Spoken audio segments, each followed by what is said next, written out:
পৰা ৰক্ষা কৰি নলবাৰী বালিজাৰ অসমী হাইস্কুলত মহাপুৰুষ শ্ৰীমন্ত শংকৰদেৱৰ 457 সংখ্যক তিৰুভাৱ তিথি পালন।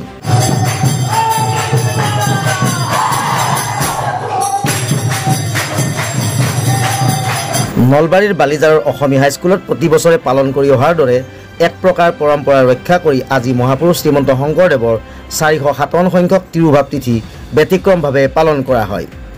ছাত্ৰ ছাত্ৰীৰ দ্বাৰা পৰিৱেশিত শ্ৰীমন্ত শংকৰদেৱ বিৰচিত এটি বৰগীতেৰে অনুষ্ঠানৰ আৰম্ভণি কৰা হয়।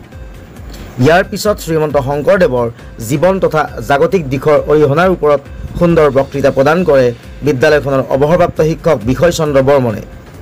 এই বক্তৃতাৰ পিছতে বালিজাৰ গাঁৱৰ পাঠক উত্তম বৰ্মন আৰু অৱনী বৰ্মনৰ নেতৃত্বত বিদ্যালয়ৰ ছাত্ৰ ছাত্ৰীৰ দ্বাৰা সংকীৰ্তন পৰিৱেশন কৰা হয়।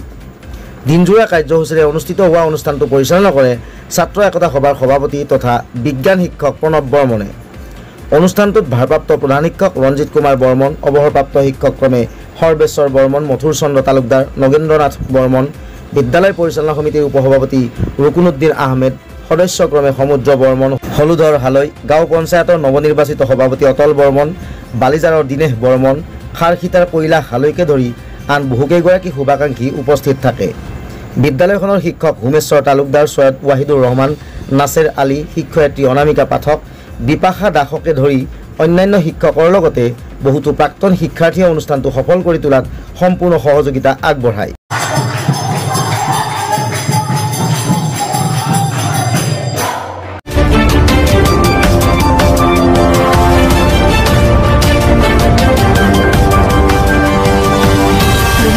প্ৰতিবেদক লাইভ পোহৰৰ দিশে এখোজ।